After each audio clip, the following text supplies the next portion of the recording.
All right. That was a fun way to introduce some new features that I'm trying to explore from the StreamYard platform. Welcome, everyone. Yes, I'm still trying to. I'm still trying to figure this out. Every once in a while, they would introduce something like background music and stuff like that, just to make stuff fun and exciting. Welcome. This is the Friday version. Yes, it is Friday on my side of the world. So this is the Friday version, and hopefully you all can hear me.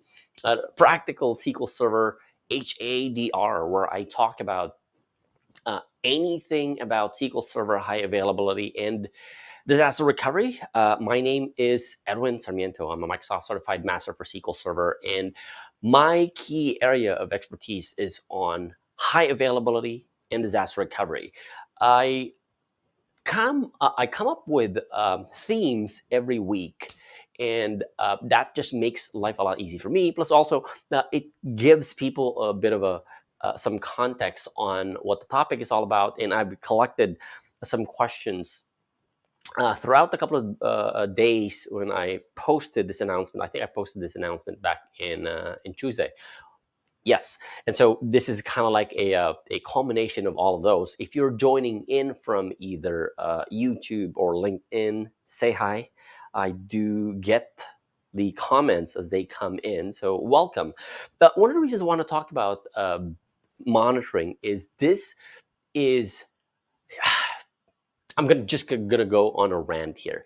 This is frustrating for some environments that I've worked with because, for one, it it I just can't explain how customers would pay Microsoft very expensive SQL Server licenses for Enterprise Edition, implementing high availability solutions, and they don't have a specific monitoring tool for that particular solution. And I've seen cases where they would deploy a 3 replica availability group. So just imagine for a second how much the licensing cost for that would be.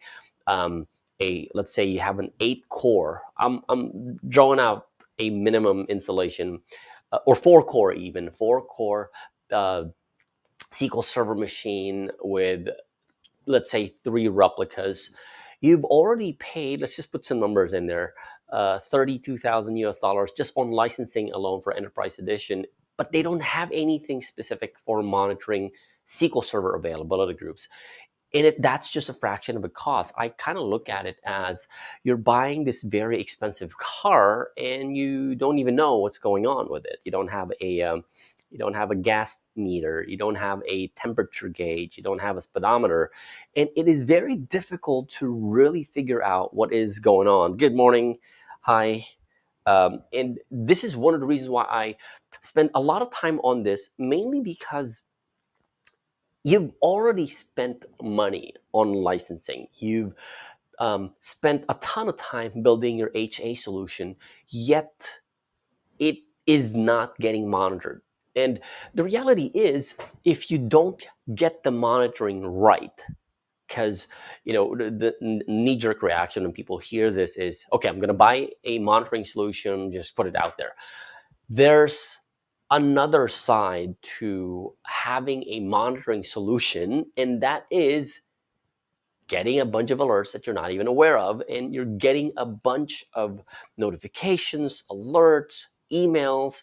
Although the reality is, most people have, especially those who are in operational support, they've mastered the art of doing a Control A and Shift Delete for every monitoring email that would come as a side effect of them getting all of these email alerts. Don't ask me why I know that. I used to do it. Yes. So if you don't get this thing right, if you don't get the monitoring solution right, you will be in a lot of pain and suffering. And the reason I say that is because, again, the amount of alerts that would come in if you don't properly configure your monitoring solution, if if you're not uh, intentionally making your monitoring solution fit your need, it will start to make your life miserable. I remember the times this was more than a decade ago now. Wow. Um, daylight saving time.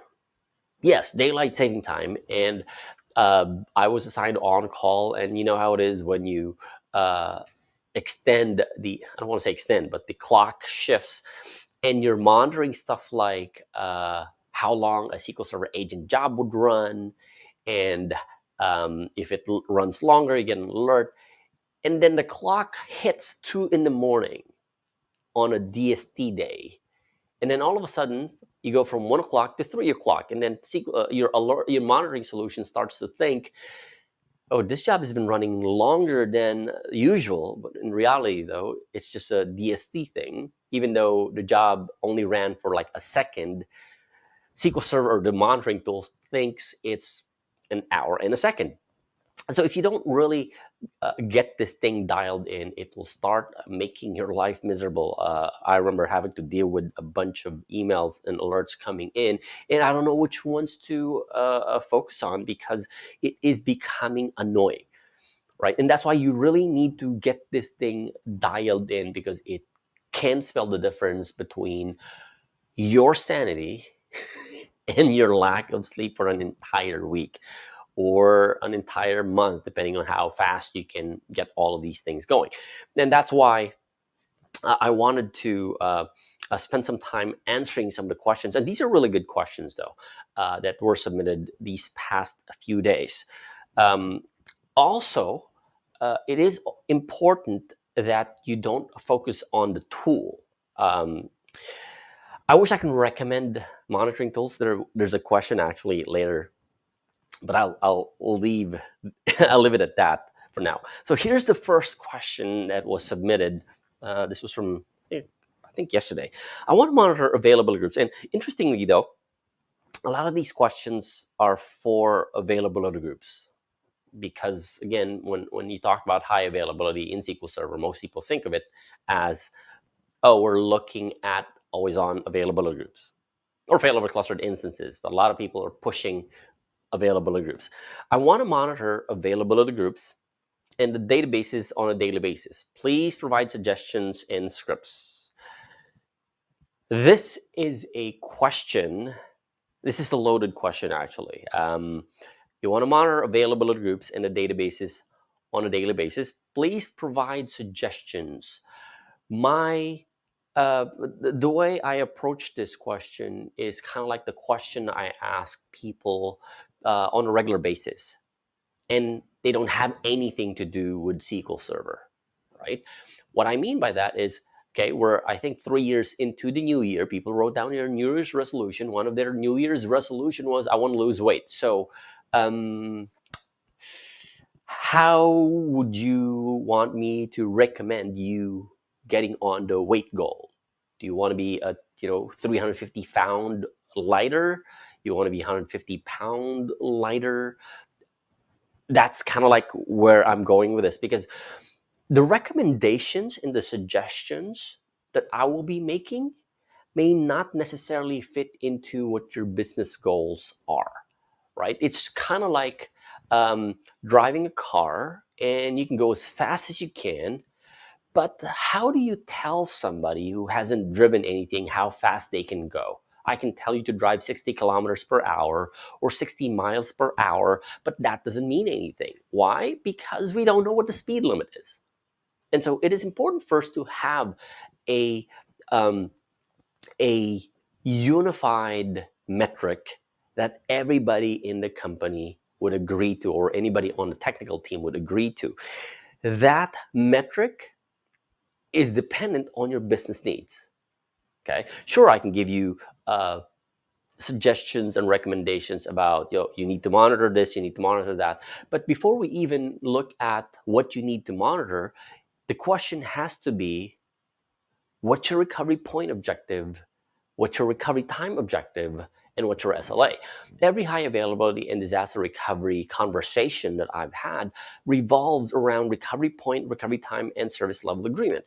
Because if for you're okay with a 2-hour outage, then telling you to monitor or configure your monitoring tool to capture metrics every 5 minutes is not going to mean anything. It's just like saying, oh, your maximum speed limit is 30 when, the maximum speed limit for a state or province is way higher than that. You have to come up with your own guidelines first. Okay.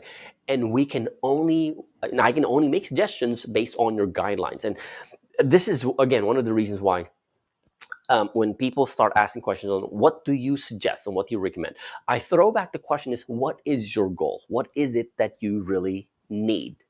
Okay, because we're going to talk about how to make that practical later. In some of the questions that I'm seeing here, is making those practical, making or attaching performance counters, metrics, DMVs to collect. But unless you have that goal first, going back to recovery point, recovery time objectives, and service level agreements, we're just shooting in the wind. We don't know exactly where we're going. It's just like saying, yeah, we have this very nice car and we have this GPS and we are thinking of going on a road trip. What do you suggest? I'm like, first, I would suggest you get clear on where you want to go. Okay. Scripts, there are, and here's the thing about scripts, do not try to roll up your own, okay?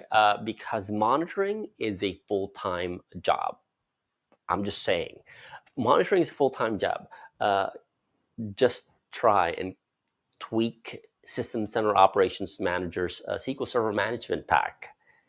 Trust me, that's going to be a long-term thing, that it is going to be part of your day-to-day to a point where it becomes a full-time job. Okay, but the thing is, avoid trying to roll up a monitoring solution on your own. Use something that somebody already has. There's a reason why third-party vendors are available. Companies like Redgate, Idera, SolarWinds, who now owns SentryOne, Quest Software, all of these are there for a reason, and that's because they have been doing this much longer than you have. Even back in the days when I was coming up with my own, I would look for something that somebody else has already done and take that. If it's a paid thing, I know it's very difficult to justify that, but even if it's a paid thing, don't spend your time building something that somebody else has already done for you. Okay, so that's that first one. Second question, and again, if you're joining in from LinkedIn, you can also post questions on the comment section on YouTube as well. You can type them. They don't have to be on the forum. It's just that I get people to submit questions way ahead of time so that I know exactly what questions are coming in. So this one, I'm looking to monitor events. Like when a database is suspended, send an alert to us, but also tries to do the resume. I thought I read resume. Resume. Can I do this with PowerShell? If I interpret the question correctly, this is talking about a monitoring, and then if there is an issue as a byproduct of the monitoring or an event happening, it would trigger something that would fix it. Okay, like in this case, a database has been suspended, and if the monitoring tool caught that the database, and I'm guessing this is also for an available group, the database was suspended, that it can be resumed. I'm an automations guy. I love PowerShell. I love anything automation. I love scripting. I love anything that I don't have to do. Yes, if it's something repetitive, and if I can automate it, I would. Because I would rather not spend hours and hours and hours doing something that a script or a tool or automation or a vendor could do, right? It took me a while for me to get that synced in, because to accept that reality, because I thought initially when I was working, like, oh, I get paid to do this work. And so I would spend a ton of time doing the work, and that includes writing my own scripts, writing my own monitoring tools, and I thought I was getting paid for that, not realizing I'm getting paid to bring results. And so this is something that I love automation. Don't get me wrong. However, the one mistake that a lot of people make when they're doing automation is that they do automation for the sake of automation, right? I remember working as a data center engineer. One of the things that we did a ton was automation, but we're barely on our keyboards. And what I meant by that was that, oh, I don't have props here. I spend a ton of time on whiteboards. I spend a ton of time doing pen and paper stuff, and that is to fine tune our process. See, I kind of did the Canadian process there. But I got used to process. We spend a ton of time fine tuning our process because part of what we do is optimizing our operational efficiency. We are not getting paid for the amount of hours we put in the work. In fact, I was really privileged to be a part of a team. Man, I'm starting to get old here. 15 years ago, would 5 to 6 people on the Windows team, and we call ourselves the Wintel team because we're managing about 200 to between 200 to 400 servers. And I'm not talking about SQL Server here. We're talking about Windows servers. So they're a combination of Exchange, SharePoint, IIS, SQL Server. I think we had like 50 plus SQL servers. So I was not officially a DBA. I was more of a systems and a data center engineer. But because of how we've implemented the process, how we've optimized it, we can accomplish a task by simply running scripts. And we spend a lot of time doing this because our belief is that automation will just make a better process better. On the flip side, automation will make a bad process even worse. And so we spend a lot of time really fine-tuning our operational procedures to a point where, again, nobody likes writing documentation. We don't. Yeah, it takes us away from doing stuff that we really want. But we spend a lot of time doing documentation to make sure that we are implementing the process properly, and we pick portions of the documentation of the process and automate it and then test it, automate and test it. 15 years ago, we were already doing DevOps even before it was called DevOps. But of course, that's beside the point. We are simply enhancing and improving our process so that we can provide reliable, a predictable outcome on a regular basis. So when people start asking questions like, how do I monitor events like a database is suspended and how do I resolve it? Do you have a process in place first to deal with events like, oh, a database has been suspended? In fact, when I get brought into a customer environment, a typical question I ask is, do you have an existing escalation procedure? One that you actually follow, right? Because I've seen so many cases where customers, if they encounter a problem, would pick up the phone and call the engineers directly. And an escalation process is not to make the problem resolution go way longer than it needs to. It's just that we need to provide predictable, reliable, and consistent experience to our customers. And automation, again, part of that is, so what happens when you are monitoring a database suspended event? How do you intend to resolve that? Is it just a matter of resuming it, right? And that's why process is very important, because what happens if you ran a script to resume the data movement for a database that has been suspended, and you decide to use PowerShell or SQL Server Agent Job or anything, you trigger that. What happens when it didn't work? What is your process? Automation is just a tool to make your process more efficient than it already is. And again, it's a never-ending journey of trying to make life easy. And again, don't get me wrong, I've done this so many times, but even before I even do something like this, I would ask, what happens when? Because we do not assume then automation's process will always work 100%.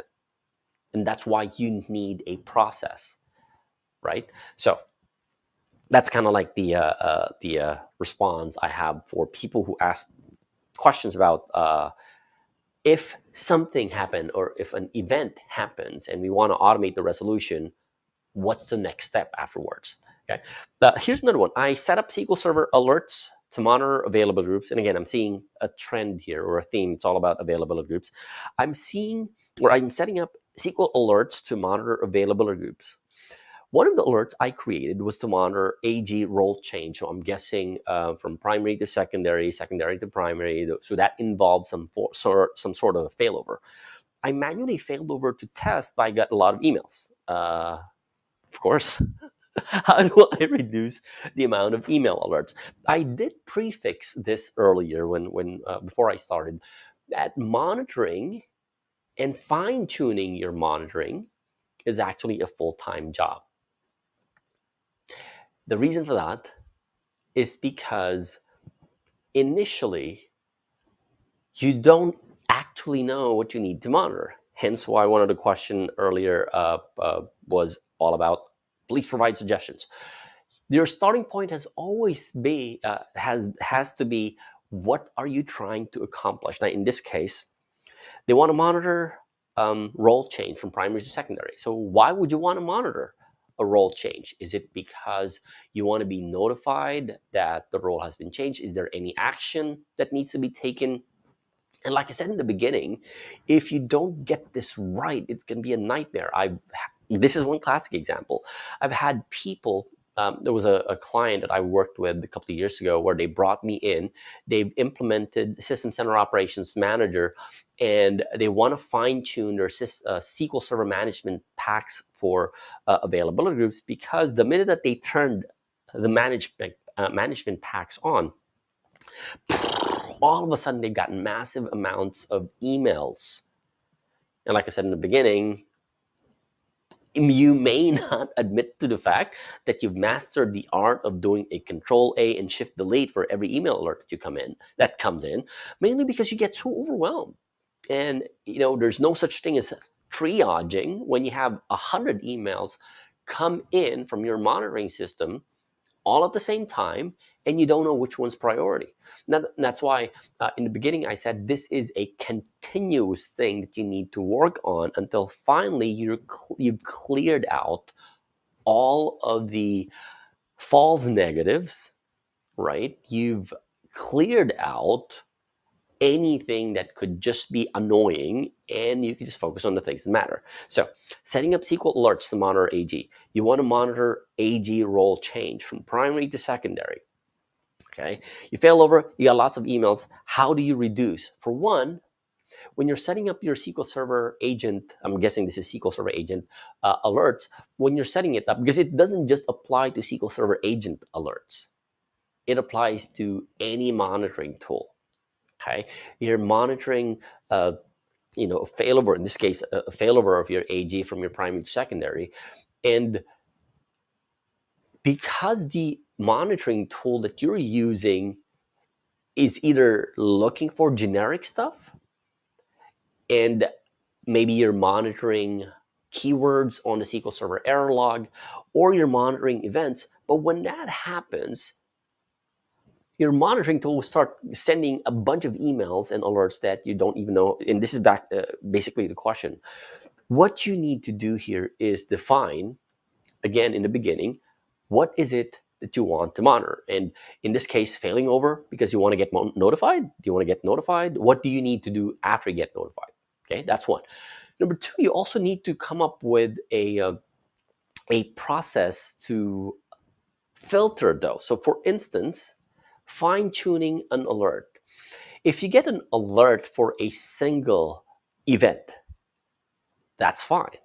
But if you're filtering out for keywords and you have multiple keywords for one event, that could mean you're getting multiple email alerts as well. So you have to keep fine-tuning this to a point where, okay, if this happens, and I know I'm going to get like several events, and I know I only need this one event, because if this one event is there, I know this happened.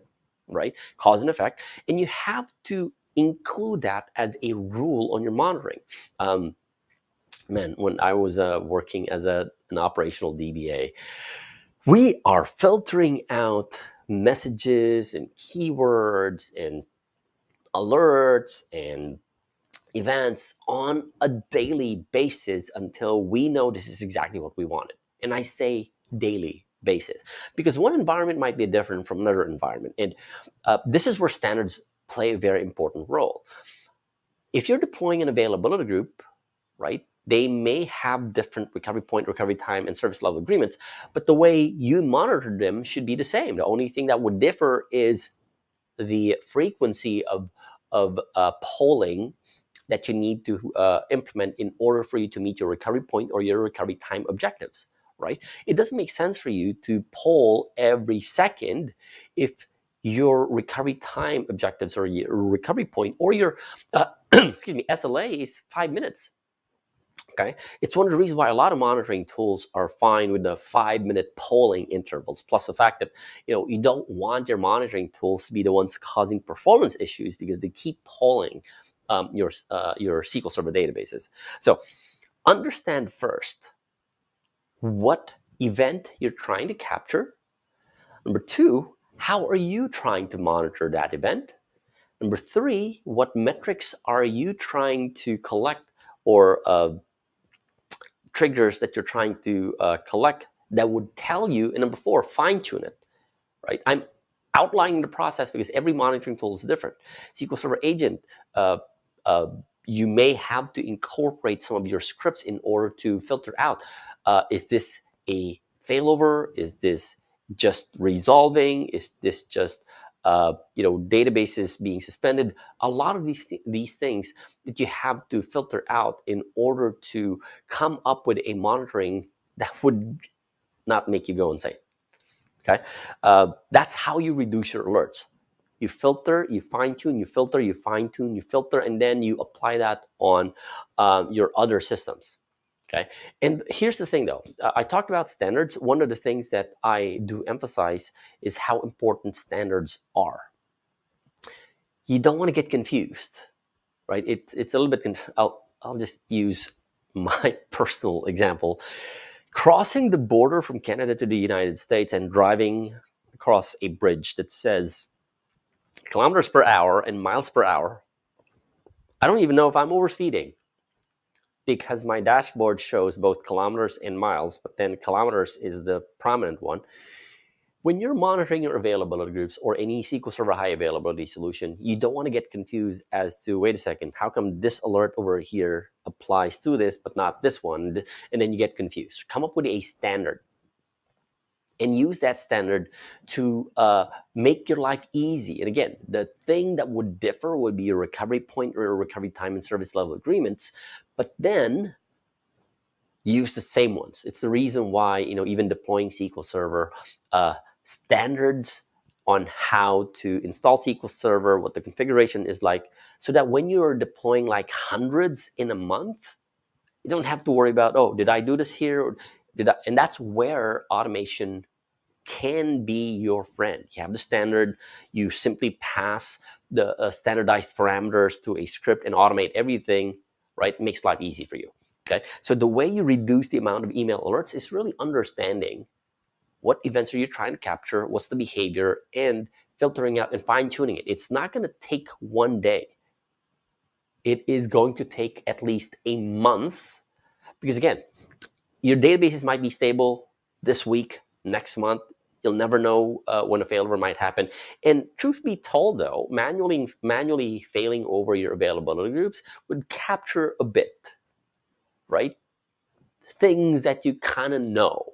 But what happens when all of a sudden you had a power failure in a failover cluster triggered an automatic failover? Oh, and by the way, the secondary replica is not failover ready. What do you do with those kind of things?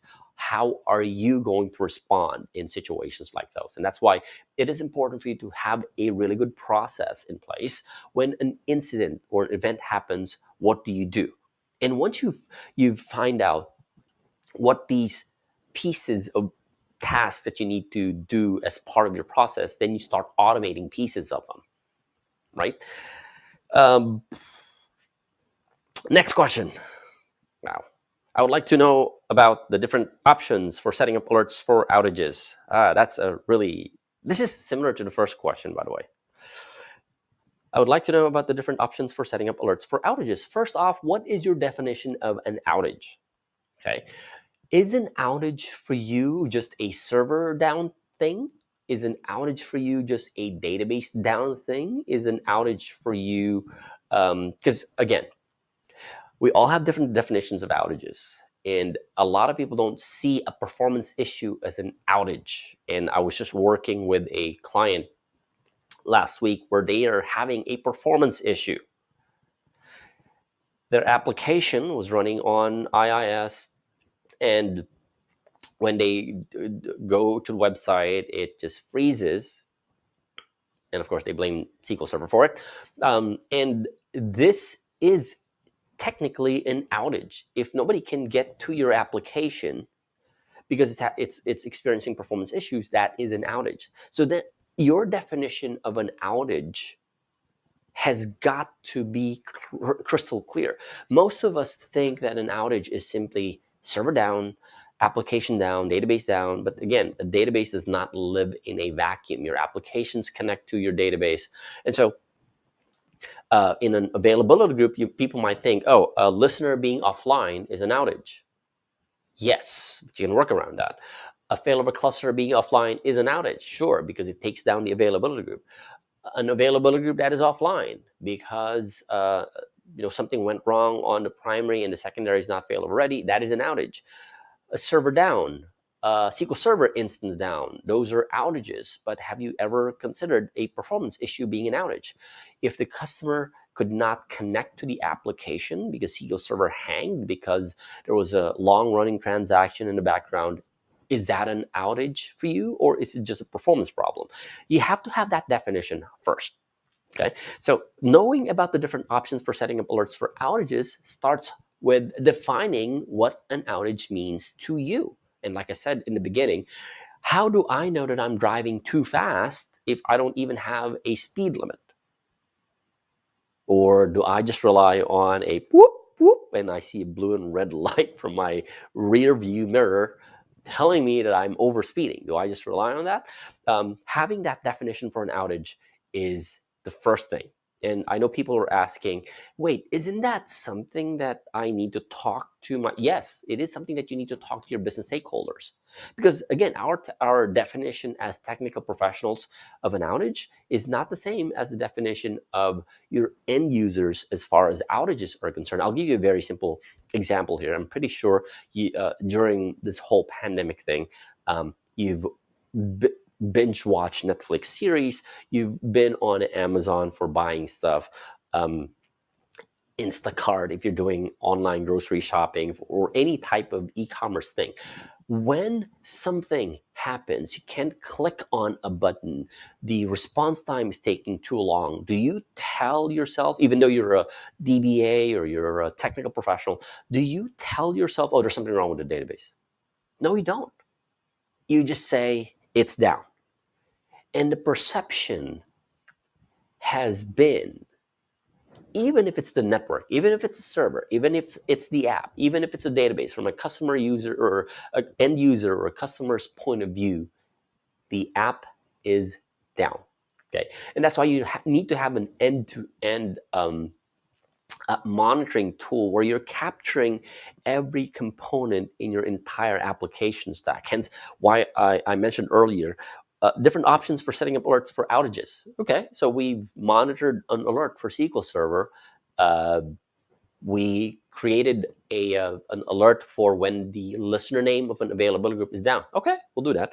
We've created an alert for monitoring when the failover cluster nodes are down, or any one of them, or when the entire failover cluster is down. Okay, we're good. We've created an alert for when the SQL Server instance is down. Okay, good. We've created an alert for when one of the databases is down, because that would trigger failover. It would take... Okay, we've done that. But is anybody even looking at the entire application stack and telling them, yeah, we cannot connect to the database because the application is doing a ton of memory dumps?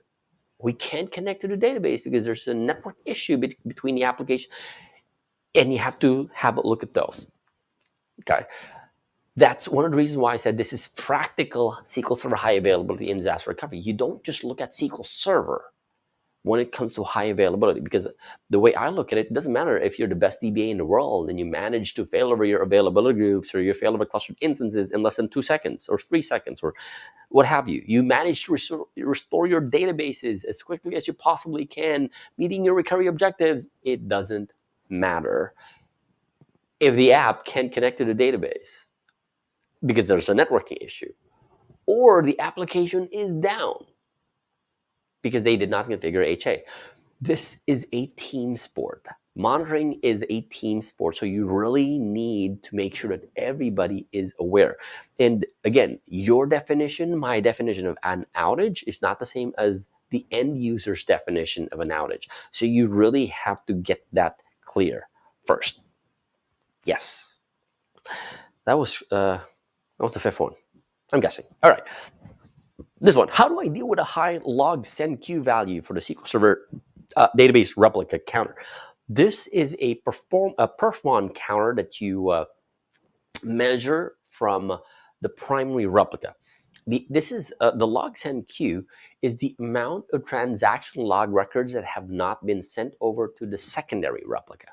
And this represents, the potential data loss. This is in conjunction with log send rate, right? So you're measuring log send queue in relation to a log send rate to measure the potential data loss. And the reason for that is because your secondary replica needs to be able to redo those same log records on disk before they can be considered synchronized. Okay. Story time. One of the reasons why I don't really look at counters like that is because we have to look at other things as well, in addition to making sure that you're meeting your recovery point, recovery time, and service level agreements. This will definitely impact your recovery point objective. How much data can you afford to lose? This will impact that. Of course, when you start panic, that would also affect your recovery time objective, right? Panicking. Yeah, but there is no counter. There is no weight type for anxiety and panic that could affect your recovery time objective. But so this one metric can affect your recovery point, which means the amount of potential data loss. And my problem with this is that, similar to what I mentioned earlier, we're looking at, am I driving too fast? I'm hitting around 65 miles an hour, 65, 75. You probably haven't been to some of the American states where their maximum speed limit is around 80. So when you're asking, how do I deal with a high log send queue? That high log send queue might be higher for you, but unless you have a definite recovery point, recovery point objective, your high log send queue value might not mean anything, okay? And that also depends on whether you're defining your recovery point, recovery time for HA, and recovery point and recovery time for DR, because those two are not the same. What do I mean by that? If you have a recovery time objective, the amount of time that you need to bring your application, I'm talking about application here, not just database, the amount of time it takes for you to bring your app online in an HA strategy might be 5 minutes, but I'm sure that is not going to be the same for your recovery time objective for DR. That could take hours. Physics is a thing, cost is a thing, and so defining your recovery point and recovery time objectives for HA and DR and them being totally different is a thing. So when somebody asks a question, how do I deal with high log send queue value? First question you need to ask yourself is, number one, what is your recovery point objective? Because this counter will affect your recovery point. The second question that you need to ask yourself is, what is your recovery point objective for HA and for DR, right? This takes me back 3 years ago when one of my clients reached out. They were panicking. They had an availability group on AWS, two replicas on one availability zone, another replica in another availability zone. So it's a three replica AG, and they were panicking. They sent a screenshot of what their monitoring tool is telling them, and specifically on the log send queue. In fact, they've already done the math and they're looking at recovery point objective. And they were panicking. They were giving me a ton of screenshots with regards to their recovery point, what their monitoring tool is telling them. And I took a step back, looked at the numbers, and asked one question that got them to calm down. And again, they're a software service company. They're huge, and losing a ton of data because they're looking at gigabytes worth of data in their log send queue. They were looking at that, and I asked them, so is this for your HA replica or for your DR replica? And all of a sudden I'm like, because they were looking at the numbers for their DR replica, right? And again, you're measuring log send queue value, meaning the amount of transaction log records that have not been sent to the secondary replica in the DR site. Their primary, rather their secondary replica on the same availability zone. No big deal. It's not milli, kilobytes to megabytes is the numbers they're looking at for their log send queue rate, or rather log send queue. And they're like, it's just like they're looking at the wrong numbers for the wrong reasons. It's just like looking at, because I was just driving yesterday, it's just like looking at your temperature gauge, and you've been driving for a couple minutes and your temperature gauge has not gone up the gauge, not realizing it's minus 25 Celsius outside, and it takes a while for the temperature gauge to even get really warm. And again, unless you have a goal to achieve for your recovery point, recovery time objectives, SLAs for HA as well as for DR, you might be looking at a number that could freak you out just because the number says so, right? Another practical story, funny one as well. We had family coming over and they were looking at prescription drugs, and the dates were different. Say, no, this one's expired. They were looking at the dates outside of the box, but when they look at the prescriptions themselves, they're not even expired. And so you kind of start to freak out just based on one metric that you're looking alone. In this case, the log send queue value, without looking at the bigger picture. And again, you cannot have a counter or a trigger or a monitoring tool to measure anxiety, because that could impact your recovery time objective as well. I wish your smartwatches, if they're monitoring your heart rates, that would measure anxiety and stress level, that could impact. I wish they have some monitoring tools in place for that monitors your heart rate and then sends an alert to your manager saying, hey, you are causing some issues with our service level agreement because you're just freaking out. Just saying. Okay. So yes, make sure that first you have to define your recovery point, because your definition of high does not necessarily mean you're in danger. Okay. Just like freaking out when you see SQL Server taking up like 80% of the server's memory. Well, that's the default behavior. So why do you need freak out? Just saying. This one, which tool do you recommend for monitoring availability groups? I wish I think I've already named a few of them, but they're not sponsoring these live broadcasts, so I can really, no, I'm kidding. I do have preferences, and the way I look at monitoring tools have nothing to do with features, have nothing to do with whether they're easy to use or not. A lot of us decide and make decisions based on, oh, it's the user interface is easy. I look at the bigger picture. And what I mean by that is I look at, number one, the company's customer service. Well, for one, ease of use is just one thing to look for, because if the tool is so easy to use that I don't have to call customer service, I'll be happy. But how many of you look at your monitoring tools and say, oh, I can figure this out?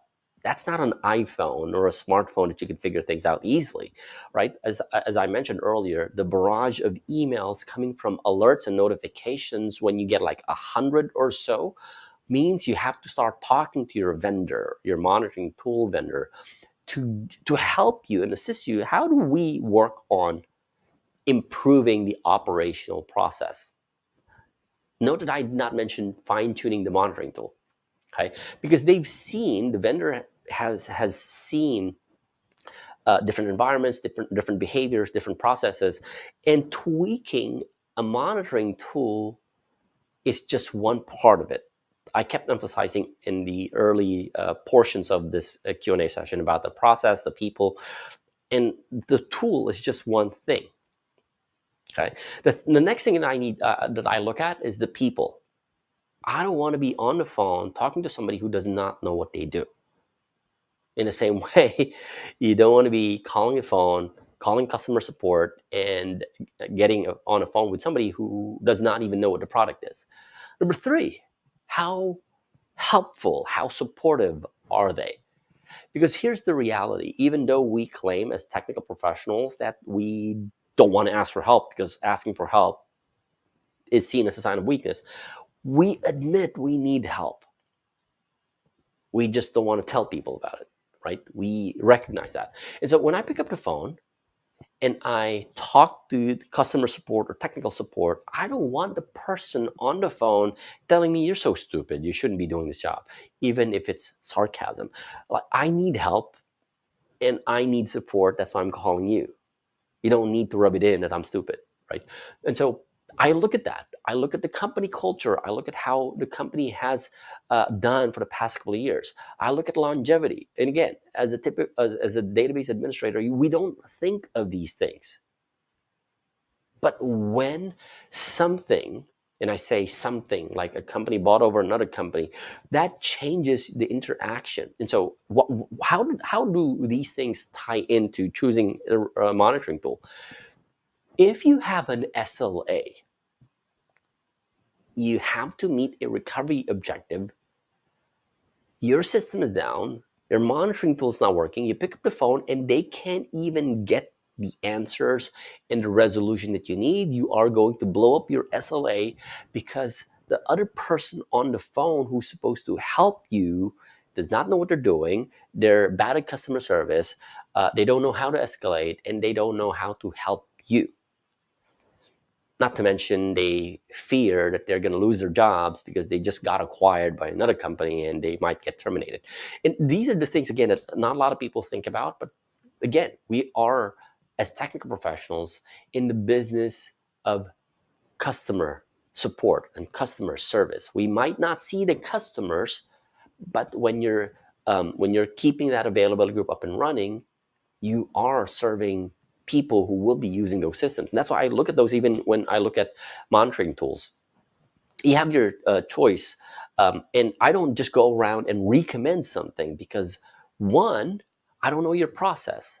I don't know what you already have. In fact, my rule of thumb is start with what you already have. Some people have Nagio, some people have SolarWinds, some people have SentryOne.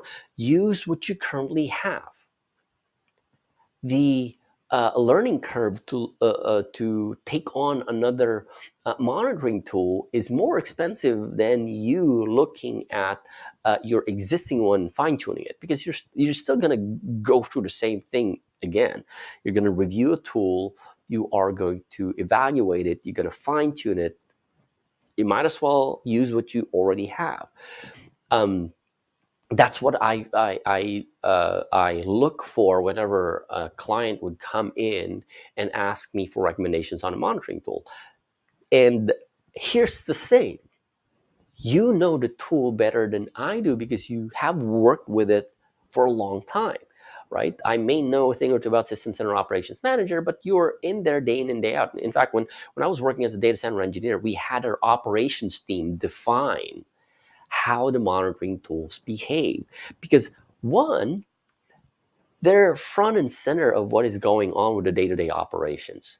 And your monitoring tool is there to support their day-to-day operations. So we have our operations team define how the monitoring tool should be configured. Okay, of course, that's not to say that we turn off every monitoring tool so that we don't have any alerts coming in. But we allow them to define what the monitoring tool should do and how it's configured to make life easy. And we create an escalation process. What to do when this thing happens, this event happens. We create a process and a workflow. And if we need to automate the process of resolution, we will. If not, do we escalate? Do we deal with it first? Right? And this becomes a part of the operational procedure, not just the monitoring tool. The monitoring tool is just one thing, right? If you're driving and all of a sudden you see your temperature gauge go from cold to extremely hot and you see smoke coming out, what do? Do you keep driving? No, you stop. And that stopping of your car is an action towards an event. And so you have to be clear about that. Even when picking your monitoring tool, is defining an event that you want to monitor, a response to that event, and if that response did not resolve that event, what's next? And again, that kind of summarizes my take on making recommendations about monitoring tools. Although, if somebody says, "Oh, we don't have anything," okay, Sentry One is kind of like my go-to monitoring tool. Not because their products are better, although yes, their products are better, but I just like the people. And again, I'm more about the people and the process than the technology, because great people build great products, and great culture build great people, and that's what I want to work with, right? Not some a vendor who couldn't care less about their customers. So that's kind of like the way I pick and choose my tools. And that wraps up our uh, monitoring HA solution episode. I want to call it episode of the Practical SQL Server HADR show. And again, in the beginning, I kind of prefixed this as monitoring your SQL Server high availability and disaster recovery solutions is not a one-time thing. In some cases, it's a full-time job, tweaking the monitors, responding to events, fine-tuning the alerts, and it's a full-time job. If you don't believe me, deploy System Center Operations Manager and see how that works for you. It is a long-term thing to a point where you've stabilized your monitoring infrastructure. You have your escalation process. You know how to deal with it. There is a proper way to deal with an issue that meets both your recovery point objectives, recovery time objectives, and service level agreements for both HA and DR. Okay, and in some cases, you just can't really figure things out. And I invite you to book a call with me to have that conversation. Sometimes, again, just the amount of information that you get from these monitoring tools can be overwhelming. And having somebody guide you through the process makes that a lot easy. I didn't say it will be simple, but a lot easier, right? Than just trying to figure it out on your own. Because the constant thing that I see from people posting questions on news groups and forums is that they're picking and choosing, right? Oh, this is what I want to do, without seeing the bigger picture. Even monitoring your SQL Server HA and DR solutions require looking at the bigger picture. And that's why you kept hearing me mention something about recovery point and recovery time objective, service level agreements, the process, the entire application stack from the front end to the middle tier, to the network, to the back end, to the database, because all of these should present a clear picture of what is going on. And of course, the last thing you want is, you're getting blamed for something that you didn't do, right? Oh, it's a database problem. That's why we're having performance issues, or that's why we have an outage, not realizing it's an application issue. Again, monitoring is a team sport. Don't do it alone. Okay. And if you need help, reach out, use that link on screen. It will redirect you to my calendar page where you can book a call and we can have that conversation. And if I will be able to help, I will. If not, I will steer you in the direction where it would make the most sense for you. And there's a reason why I call it the Practical SQL Server HADR. It's providing you with the guidance that you need, not the one that you want to hear, the one that you need and the one that makes sense for you. All right. So tune in again next week for another episode. If you're watching this on LinkedIn or YouTube, there is a link down below, a Google form where you can submit your questions way ahead of time so that I can get them on the. It's fancy looking at the banners and watching them, and of course it helps me read those questions as well as I'm going through them. Submit your questions way ahead of time so that I can prepare them to be shown on the screen, just like what I'm doing here. And with that, enjoy the rest of your weekend. Happy Friday and happy weekend. Hopefully, you are going to be happy while I spend some time and enjoy the sunshine out there, although it's way, way, way below freezing. Enjoy your weekend. I'll see you again next week for another episode of the Practical SQL Server HADR show. Goodbye.